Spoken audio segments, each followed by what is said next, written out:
I'm sure we'll have some more people joining us in the next couple minutes, but I'll go ahead and get started so we have as much time as possible to hear from our wonderful panel. Hello, and thanks for joining us for today's webinar from the Institute for Research on Poverty at the University of Wisconsin-Madison. I'm Judith Sears-Poisson, and I'll be your host today. Our webinar today is on 30 years of the FMLA, what's worked, what hasn't, and recommendations for more equitable policies. The Federal Family and Medical Leave Act was signed into law by then President Clinton in 1993, and while the policy did provide much needed protections for some workers, many individuals and families who would have benefited the most were actually left behind. We're really fortunate to have a wonderful panel of speakers today. First off, we'll hear from Dr. Marci Ybarra, who's an associate professor in the Sandra Rosenbaum School of Social Work here at the University of Wisconsin-Madison. Marci's also an IRP affiliate. She will share how the FMLA came to be, who was covered and who wasn't, and how it changed the benefits landscape for some, but not all workers. Next, we'll hear from Dr. Shetal Vohra-Gupta, who is an assistant professor in the Steve Hicks School of Social Work at the University of Texas at Austin.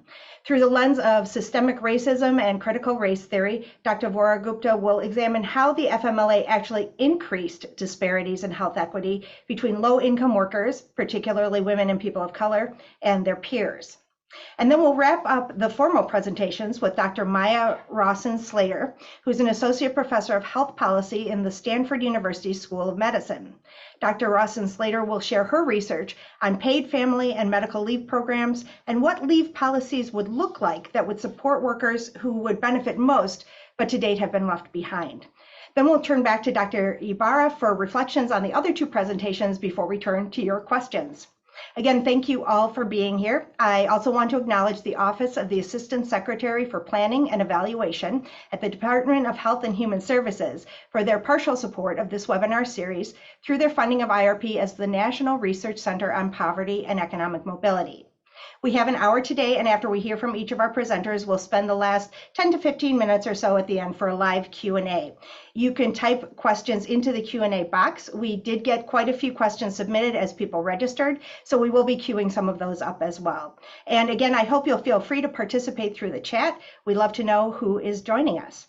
I also want to let you know that we have closed captions enabled, so you can toggle those on and off at the bottom of your screen. And we will be posting the slides and the recording of the webinar within a day or so, and you'll receive a link to those by email. So with that, thank you again for being here, and we'll get started with Professor Ybarra.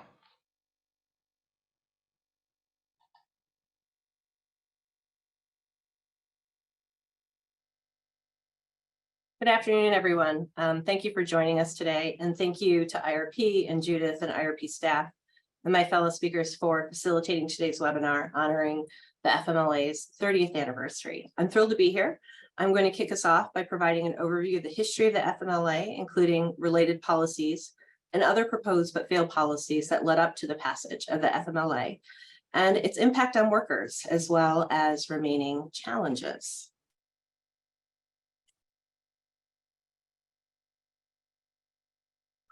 While worker protection and paid leave policies are relatively new in the US, 30 years isn't that long ago, regarding passage of the FMLA, especially when we consider other OECD countries' longstanding policies in this particular area. For instance, the push for leave policies dates back to the early 20th century, when women entered the labor force in droves to offset this shortage of male workers due to World War I.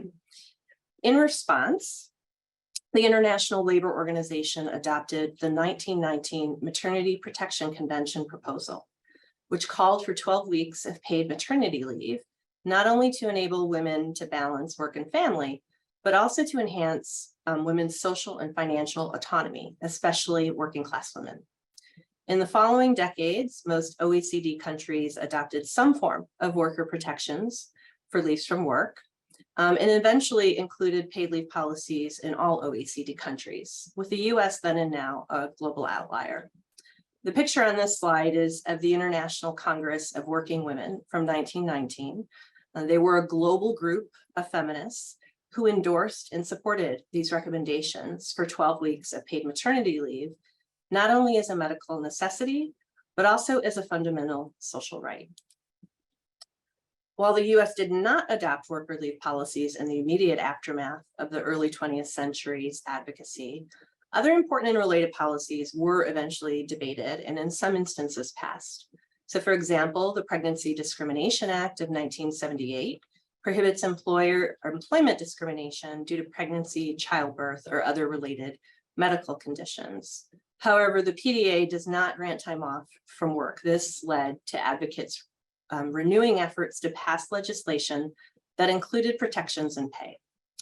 In 1984, there was the Family Employment Security Act, also known as FESA, which called for up to 26 weeks annually of unpaid but job-protected leave to provide care for a new child or an ill child, a spouse, or a worker's own disability.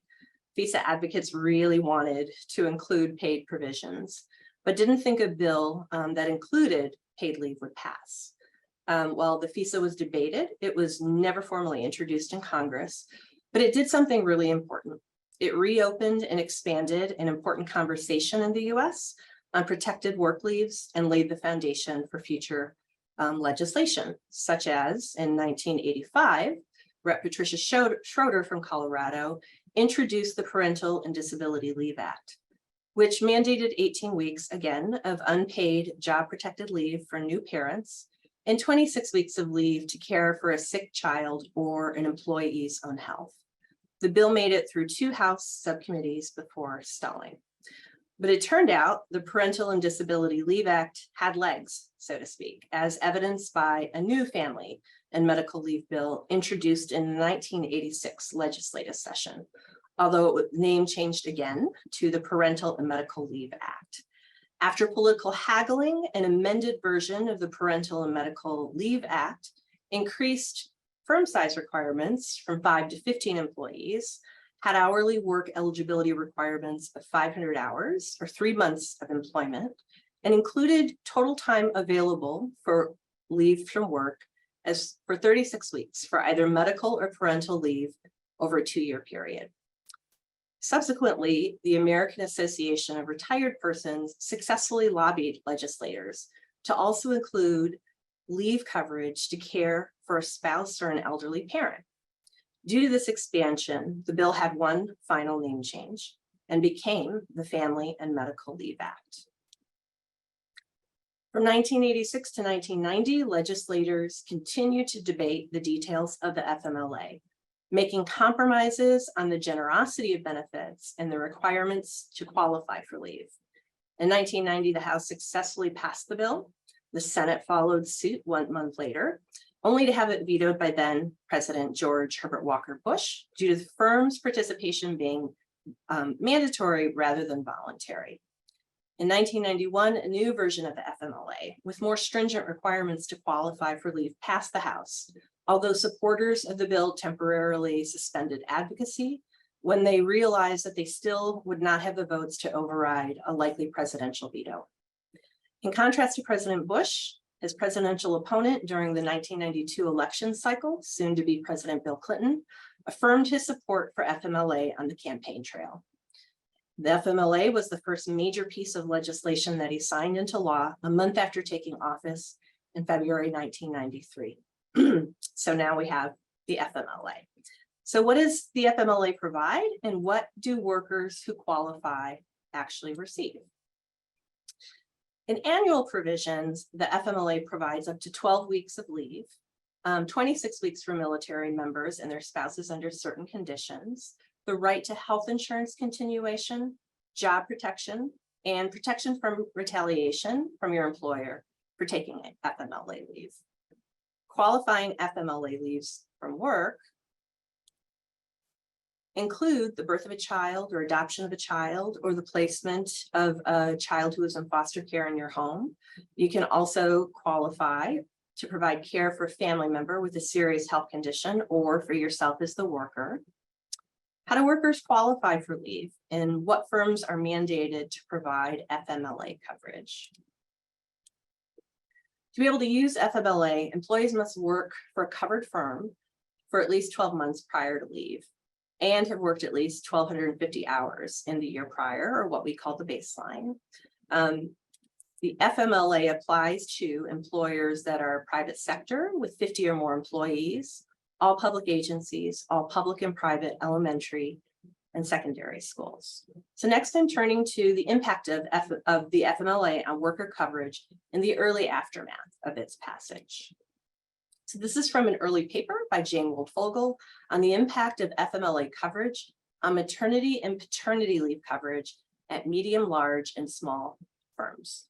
The left hand of the chart shows that both maternity and paternity leave coverage at medium and large size firms substantially increased between 1988, 5 years before FMLA's passage, and 1995, 2 years after, going from just under 40% for maternity leave in 1988 to about 80% in 1995 in medium and large firms, with similar patterns for paternity leave coverage.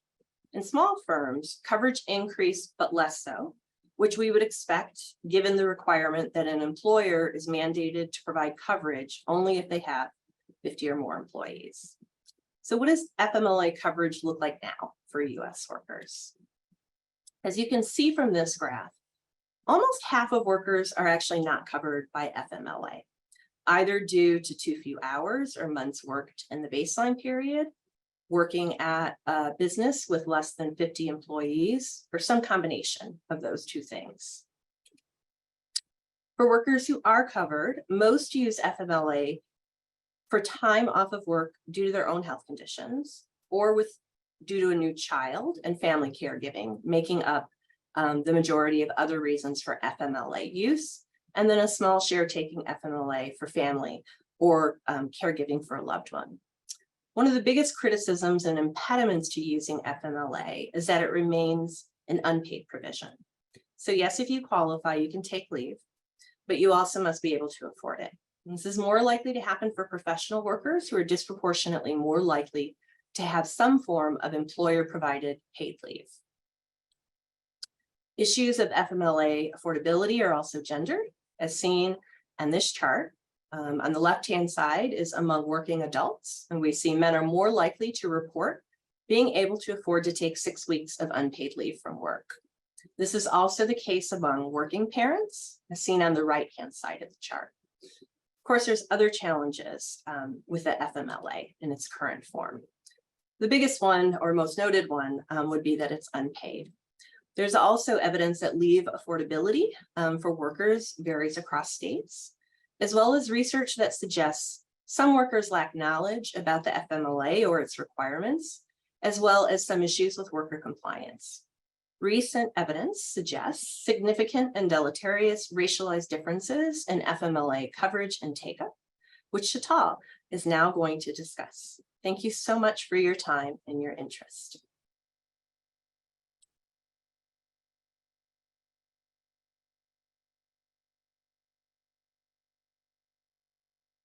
Thank you, Marci. I'm going to share my screen.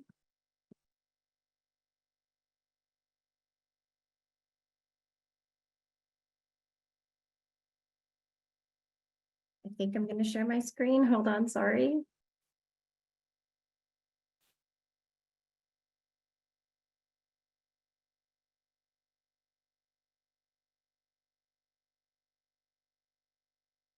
Okay, can everybody see that?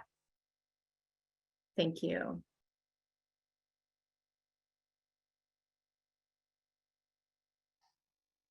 Okay.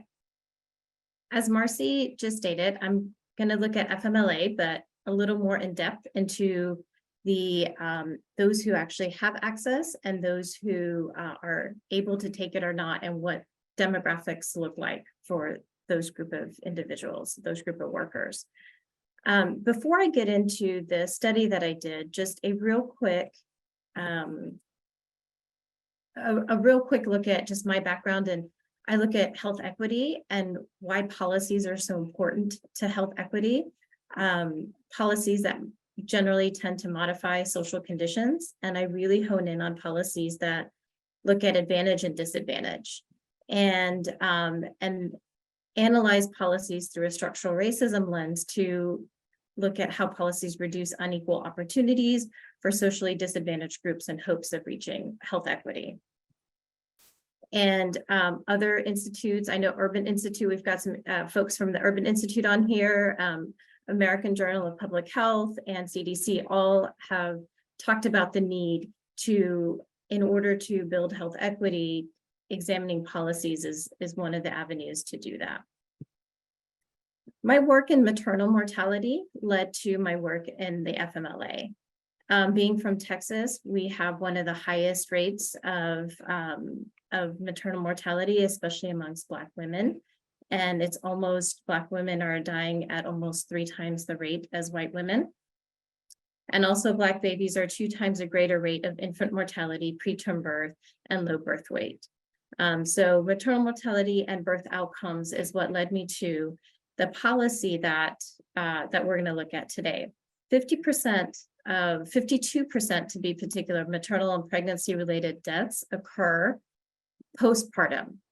And so what is it about that time frame postpartum? What are the policies that really impact these new mothers and their babies that are hindering health and well-being?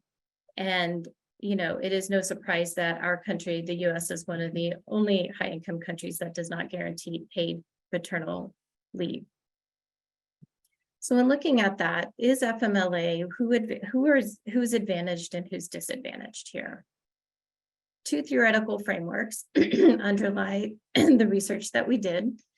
Structural racism is one of them, and it refers to a system in which public policies, institutional practices, cultural representations, and other norms work to reinforce and perpetuate racial inequity. And at the very last point here, structural racism is a fundamental cause of health inequalities. The second theoretical framework is critical race theory. How do you measure structural racism, right? And so critical race theory gives us one avenue to do that. It examines structural racism at its core. It identifies power structures that are based in white privilege and white supremacy, which perpetuates the marginalization of people of color. This theory centers on how racism is intensely entrenched within the American society, within all structures and institutions. Adopting this lens for me in the work that I do helps me to understand how policies contribute to structural racism or work to dismantle it, and informs policy recommendations. This is new in terms of a caveat for me that I have to kind of mention here, being from Texas and recent policy that's passed. This is just a new perspective in order to look at policy analysis. And that's it. The research question that we looked at was, does FMLA disparately impact workers by race and gender? Very simple. And we used a mixed methodological approach. We used quantitative analysis to look at data, FMLA data, they collected on workers as our first part of the methodology. And then our second part of the methodology was a policy analysis. The data that we looked at was the FMLA data from 2012 at the time that we were doing the analysis. This was the most recent data that they had. It was an employee survey. It was designed to look at awareness of FMLA and unmet need. Our N, the interviews, the total database had about 2,852 individuals. We looked at 1,266 individuals was our final N. And the reason for that was age range we looked at was 18 to 49 years old. And we just looked at Black, those who identified their racial categories Black, Latino, and white. Our factors that we really wanted to hone in on was those who identified as being a leave needer. A leave needer was one who wanted to and needed to take leave, but was unable to. We also looked at the reason for not being able to take that leave. Was it financial or not financial? And then our third dependent variable was really looking at those who took leave. Was there any difficulty in making ends meet, even if they took leave? And we ran it against 2 different reference groups, one white male and the second white female. And here are some of our findings. For those who were identified as being a leave needer, meaning those who needed to take leave but were unable to, Black women had nearly 7 times higher odds of an unmet need for FMLA benefits compared to white men. Individuals with higher family income had lower odds of being a leave needer, and Black females had higher odds of an unmet need compared to white females as well. When looking at the financial reason for not taking leave, white males and individuals with low education had higher odds of financial reason for not taking leave compared to white females and college graduates. When looking at difficulty in making ends meet for those who are able to take leave, Black women, again, had higher odds, 3.5 times in this case, of having difficulty in making ends meet when they took leave. Leave takers with lower education also had higher odds of difficulty making ends meet. Latinos had lower odds of having difficulties of making ends meet compared to white females. And those who took leave with lower education had higher odds. Now, overall, one of the things that we found just overall by race among those who needed to leave to take FMLA leave but couldn't, 60% didn't take it because of a financial reason. And then if I can skip down a little, even amongst those who took leave, Black respondents had the highest level of difficulty making ends meet. So you guys can see a pattern here of how one policy impacts differently by demographics, especially by race. So it does not work equally for everyone, and it disparately impacts Black respondents. Now, this led us to really wanting to understand this policy through a racial lens, and incorporating a CRT lens in health policy really looks at, like I said, structural racism. It centers on race and how race is intensely entrenched within society. It kind of sheds light on that, identifies power structures, and you can utilize it at any stage. Particularly with FMLA, I wanted to look at different forms of oppression that I get identified within this policy. The challenge dominant ideologies, the race neutrality piece. Oftentimes a policy will be like, we're race neutral, we don't really look at it, but when you take an analysis, you realize that it actually benefits those in power. And then this need to normalize counter storytelling or sharing narratives of those from different marginalized backgrounds as a way to develop and offer policy recommendations. We used the critical race policy analysis framework. It's a framework that was created through a CRT lens, and it offers an analytic questions through key tenets. The key tenets of the framework, permanence of racism, that racism does exist in all aspects of systems, race neutrality, which I just talked about, the need to incorporate historical and contemporary context when it comes to policy development, interest convergence, counter storytelling, intersectionality, and commitment to social justice. And if anyone wants, I can go into any of these later, or I can include it in other materials. Now, the way to measure all of these is looking at addressing racism, building inclusiveness, and commitment to racism. So what really it is taking the key tenets that I just told you and dividing it up between these three measurable criteria. The beauty of the policy analytic framework is that you can pick and choose the analytic questions that work for you. So for us, when we were looking at FMLA, and in particular the criteria of addressing racism, we chose 3 questions that you see on your left, and then this is just a small glimpse of the analysis. And the analysis comes from, others that have done work in this area, whether it's white papers, journal articles, conference papers. We looked at everything to be able to answer the analytic questions.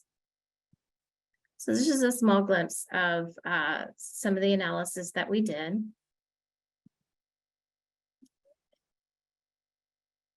And then the recommendations that came from this, and I won't go too deep into this because my colleague after me is going to be talking about this as well, but really looking at policy language and how do we utilize policy language around to include racism and gender, to balance health and well-being in terms of all the systems of oppression, within all the systems of oppression for this policy in particular.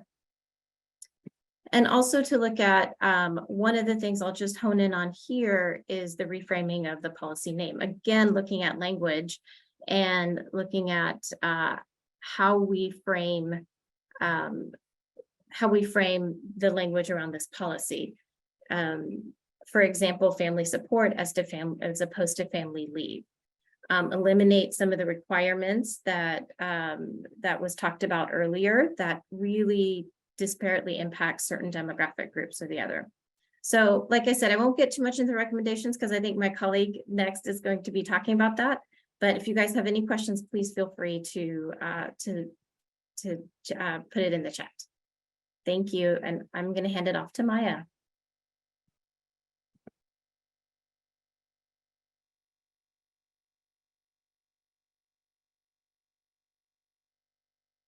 Hey, thank you so much. I'm just going to put this in full screen mode here. Is that good? Can everybody see that? Awesome. So thank you so much for the organizers for inviting me to be a part of this great webinar. And thank you all for joining today. I'm very happy to be there. So I'm Rossin-Slater. I'm an associate professor at Stanford in the Department of Health Policy. I'm an economist by training. And actually, the very first paper that I wrote back in grad school, now more than a decade ago, was about the impact of the Family and Medical Leave Act on infant health. And what I found, and this is very consistent with the most recent presentation, is that while there were fairly important improvements in infant health resulting from the implementation of the FMLA, all of these benefits really only accrued to the most advantaged families. So this is children of married and highly educated women. And so that led me to really think about, well, what about paid leave? And I was fortunate to be at the same university at Columbia, where Dr. Jane Woldfogel is a professor and has been there for a very long time and has been working on topics related to the FMLA and leave more generally for many, many years. And so she and I teamed up and started thinking about paid leave. And then now there's a network of us researchers working in the space of paid family leave. And so I'll be sharing some of the research on paid leave from myself and my colleagues and others. So just to kind of set the stage here, today, most Americans really juggle work and family responsibilities. So nearly 3/4 of all mothers and more than 90% of all fathers with kids work in the labor force. When we look at slightly younger kids, for mothers, labor force participation drops off. So the rate is just under 68%. For fathers, labor force participation are similar regardless of child age. Now, many families only have one parent in the household. So nearly 1 in 3 American children live with only a single parent. Most commonly, this is going to be the mother. And there's, of course, very large disparities in household structure. So, for example, 64% of Black children live with a single parent. So here, there's much less of a kind of a choice of whether or not somebody's going to work. Work is really a necessity for many of these parents. So understanding policies that can support working parents is super critical. Now, so I'm going to be focusing today on the evidence on paid family leave, which again is in contrast to the FMLA, which is unpaid leave. So the definition of paid leave is that this is a policy that provides workers with time off work with partial, typically wage replacement, to care for a newborn and newly adopted child, as well as for severely ill family members. You probably all know the statistic. The United States is one of 2 countries in the world without a national paid maternity leave policy, and one of a handful of high-income countries without a paid paternity leave policy. Paid caregiving leave, so this is leave to care for an ill family member, is a bit less common in other countries. So the US is a bit less of an outlier in that regard. And then finally, paid family and medical leave is the term that we use to describe leave that also includes caring for one's own temporary illness or disability. And again, this type of leave is a bit less common around the world.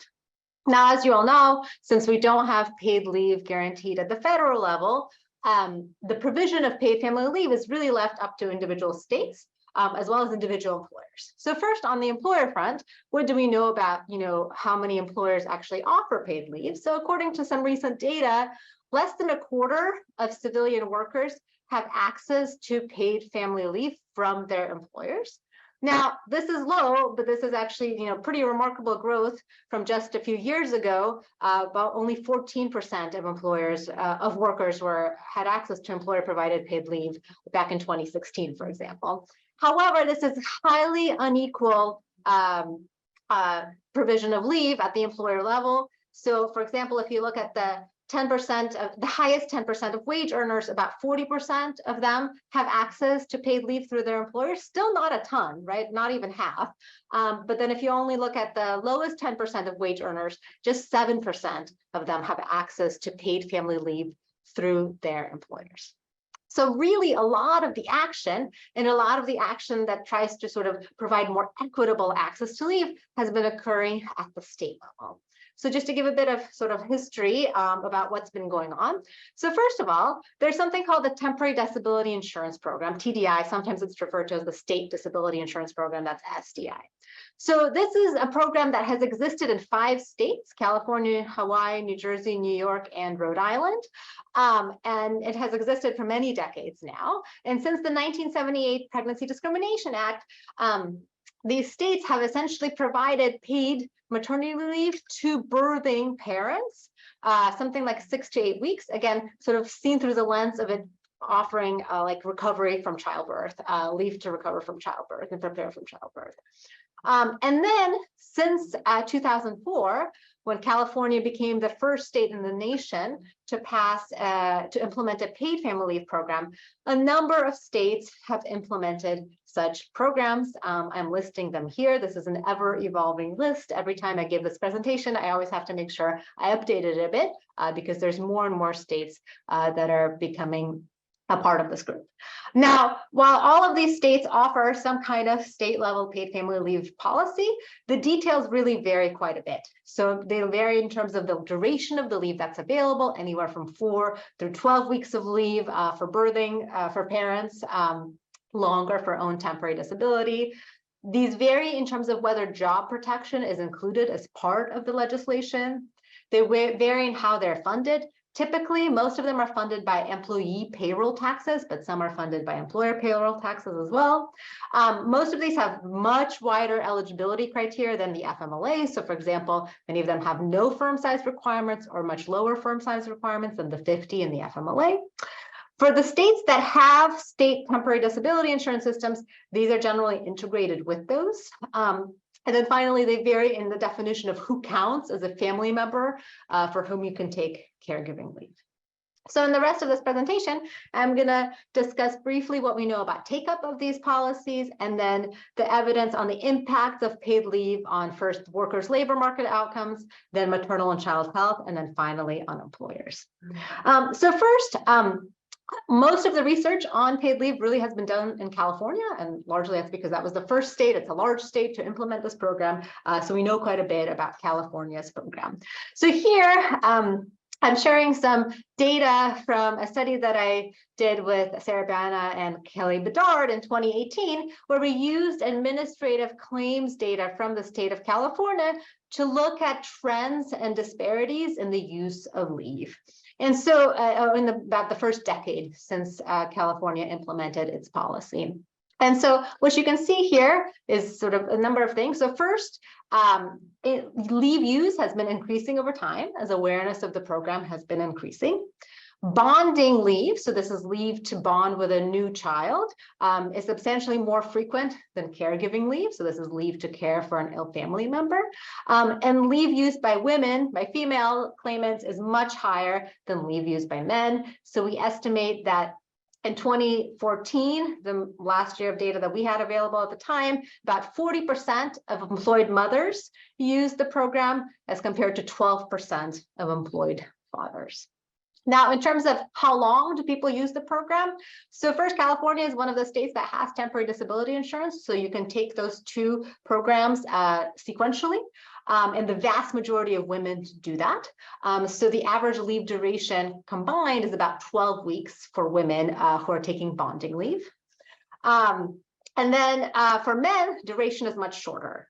So first of all, as I showed you before, like 10 to 12% of men take any leave at all, but then among those who take it, only less than a quarter actually take the maximum 6 weeks that they have available. And then for caregiving leave, these tend to be much shorter. Majority of people take less than the 6 weeks that are available.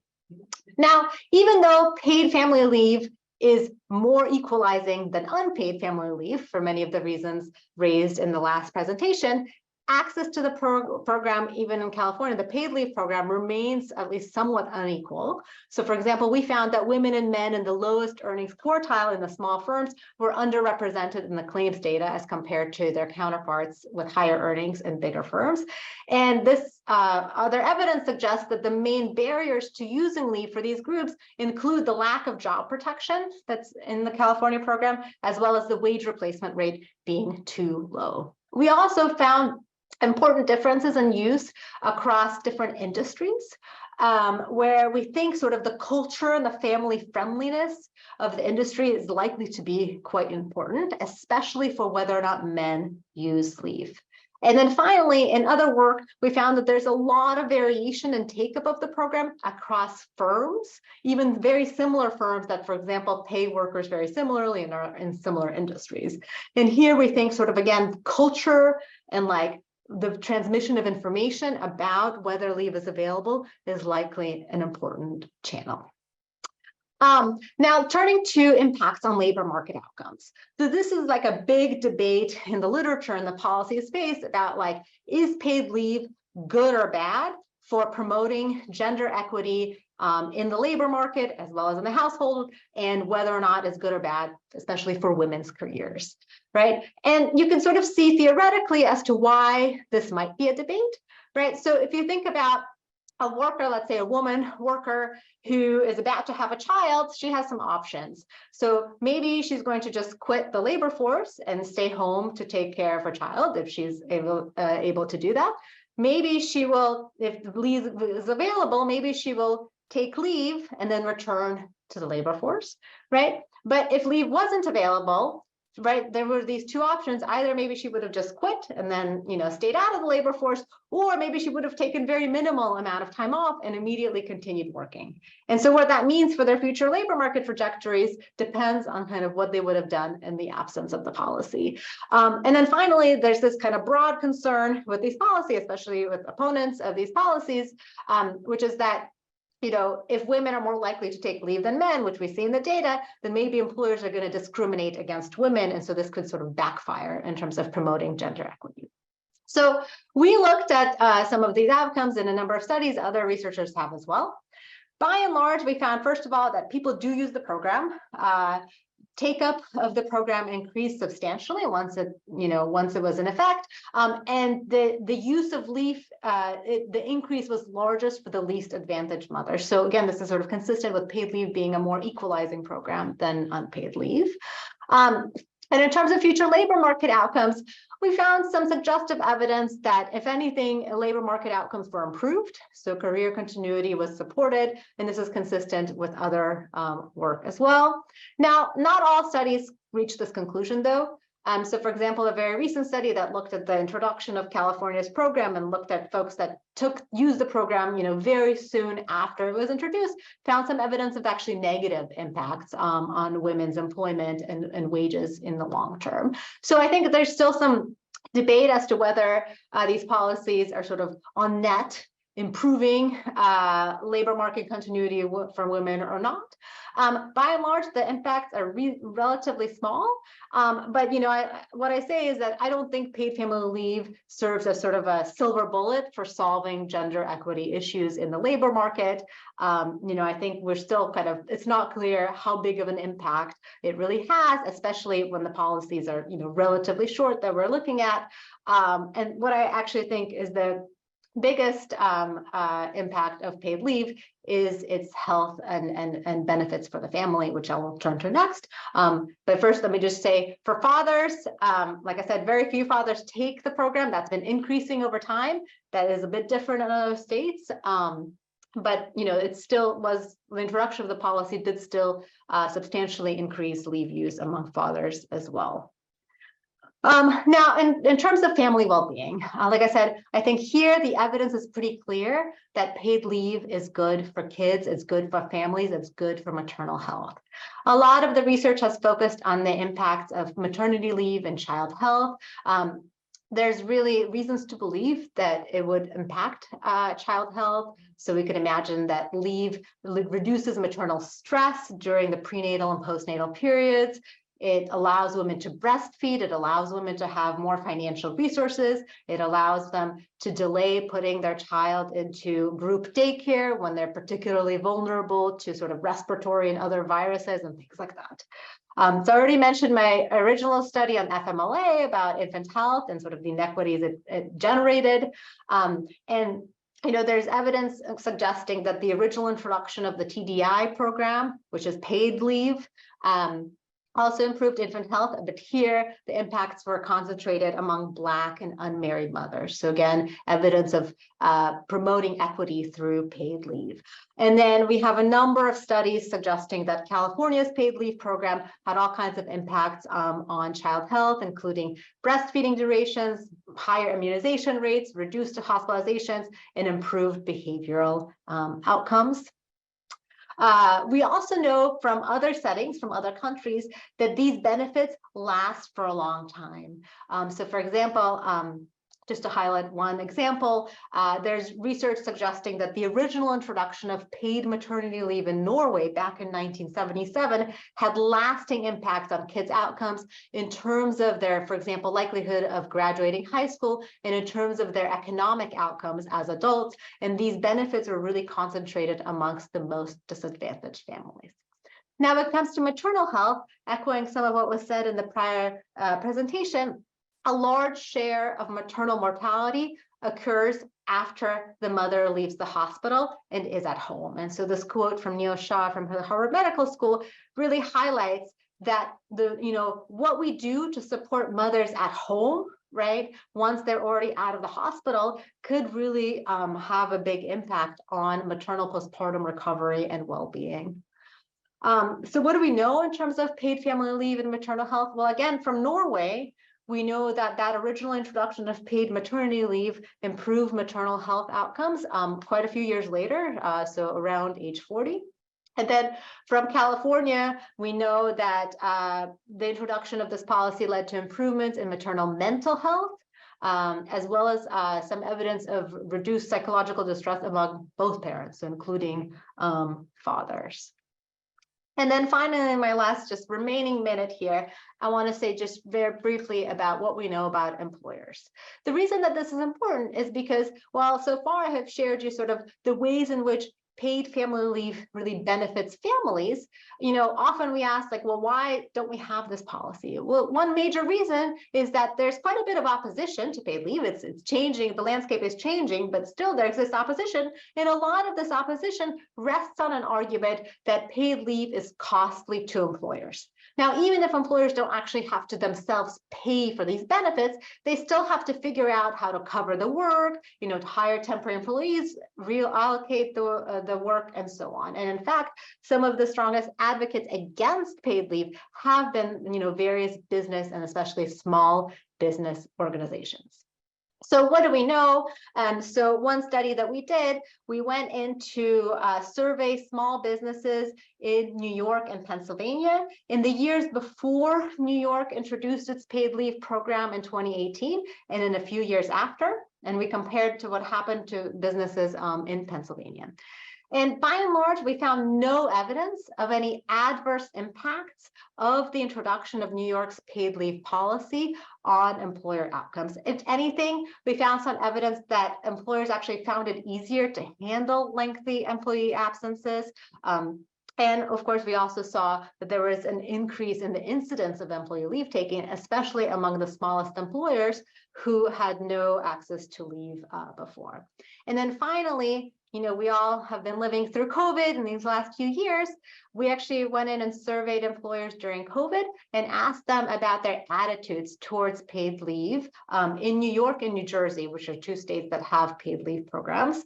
And what we found is that approval of paid leave programs actually went up during the pandemic as compared to the prior year. So suggesting that the pandemic maybe could have inspired some momentum in this policy legislation. So I know I'm at time here, so let me just wrap up here that, by and large, the research indicates that there are important benefits of paid family leave programs in terms of family health and well-being, with some mixed evidence on women's labor market trajectories and sort of gender equity types of outcomes. And in terms of the employer side, we don't see any evidence of important costs to employers. If anything, employers seem to actually like these programs, and the pandemic has potentially accelerated some momentum in terms of employer support. So I will end here. Thank you. Thanks so much, Maya. And thank you, Shetal, for just wonderful presentations to get us kicked off. I wanted to, as I was listening to you, I thought of a couple of reflections, and then we can move on to audience Q&A, which I'm really looking forward to. The first one is that, all of the advocacy around these kinds of policies in the US have been longstanding and were for everyone, for all workers, but all of them centered working class or lower wage workers. And so, to be here about 100 years after advocacy first started for this in the US, and to see the outcomes be disproportionately the very workers that the policies were most hoping to target and make differences in lives is, it's disappointing. But at the same time, there's clear evidence from, Maya's presentation that if workers have access to leave, right, if they qualify for paid leave, then it ends up being really positive. And so there's this kind of nexus of people who are excluded, and that, from Shetal's great presentation, tends to be racialized and has really important, not just short-term effects, but long-term effects. But if they get access to it, they tend to do better. And encouraging information from California that on the low end of the economic spectrum, when those workers get access, you see pretty big positive effects, especially in health. So moving forward, what really strikes me is that paid family leave in these political times is one of the few policy areas that has pretty broad and deep bipartisan support.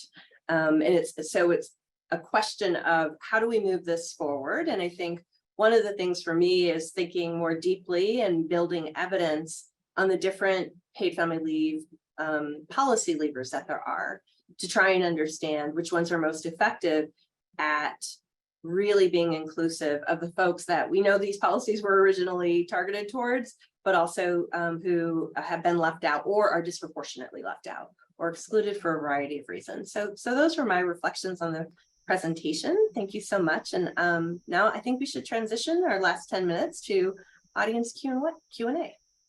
Great, thank you for that, Marci and Shetal and Maya. Thank you so much for those presentations.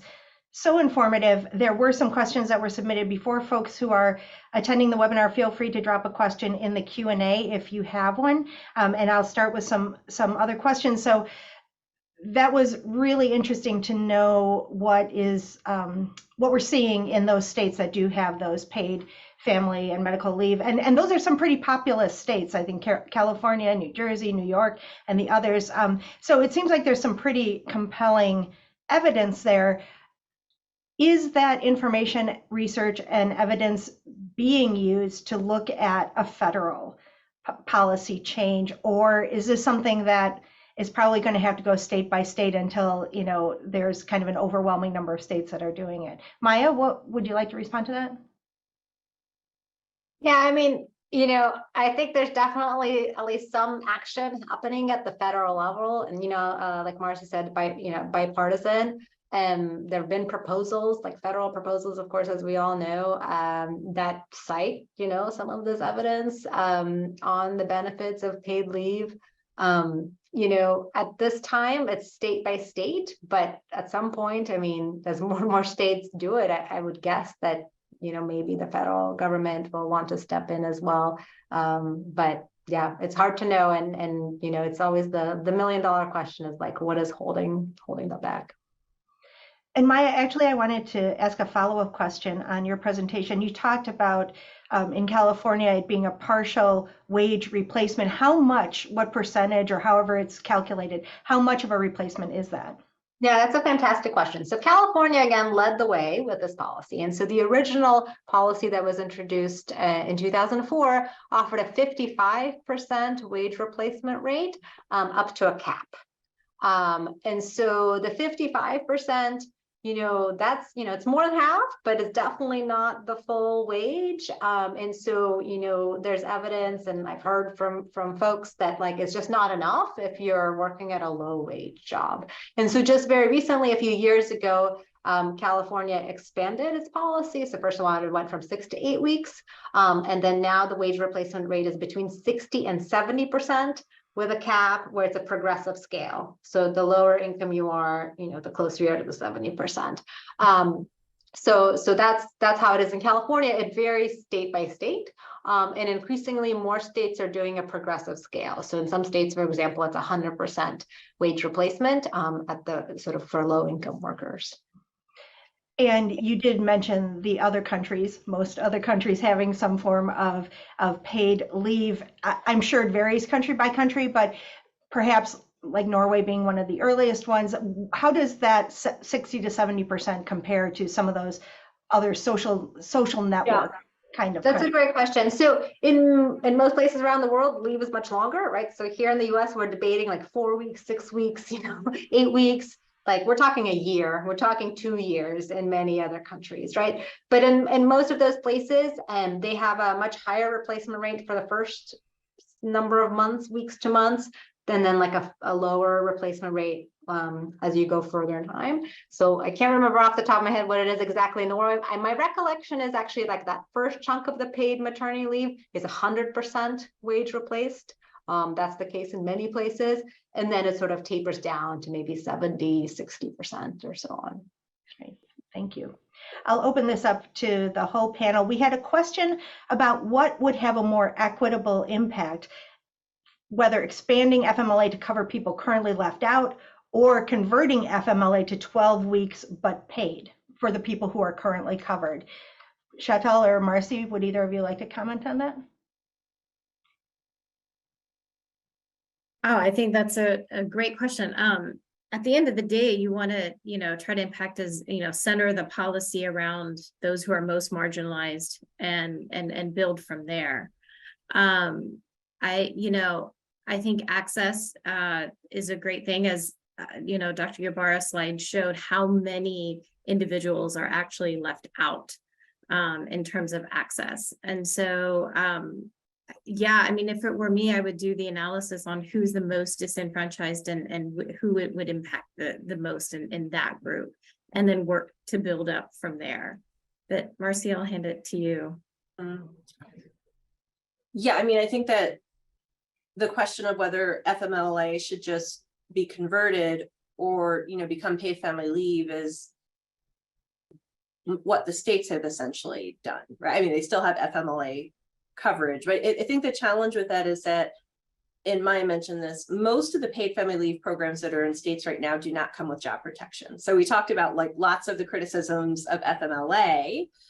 The criticisms of paid family leave in most, not all states, is that it doesn't come with job protection. So you know, it doesn't surprise me that Maya's work has found like folks mention that as a piece of not taking up paid family leave. So I like the idea of combining the different policy components that protect workers and provide them with paid leave. I'm actually agnostic about the name of a policy like that. I just want that policy, right? So something that is generous, that provides support to workers, as not just financially, but also in job protection, with a particular emphasis on low wage workers and what it would take for them to actually qualify. Because to Maya's point about different policy levers in paid family leave states, you know, we now have, you know, 10 or 11, I can't remember the number because they keep changing. But, some require pretty high hourly eligibility requirements, like and some don't. Like California, it has a very low wage replacement rates, but you only have to earn $300 in the base period, meaning you could work a low wage job for a week and you might qualify for their minimum benefit, which used to be $50. It must be a little bit higher now. So I think there's all kinds of trade-offs in thinking through what policy components of paid leave programs actually make them more accessible. And then a separate question is what makes them most kind of protectively generous as well as financially generous, and thinking through those kind of three big components, at least from my perspective of paid leave programs, to ensure not just inclusivity, but also just support. We had a question in the Q&A, and we had one previously about advocacy as well. So the question is, do you have any suggestions for working within local government or private businesses to acknowledge these benefits are real for workers and pass policies for paid leave? As much as leaders say there's bipartisan support, we rarely see action. Who'd like to start on that one? Maya?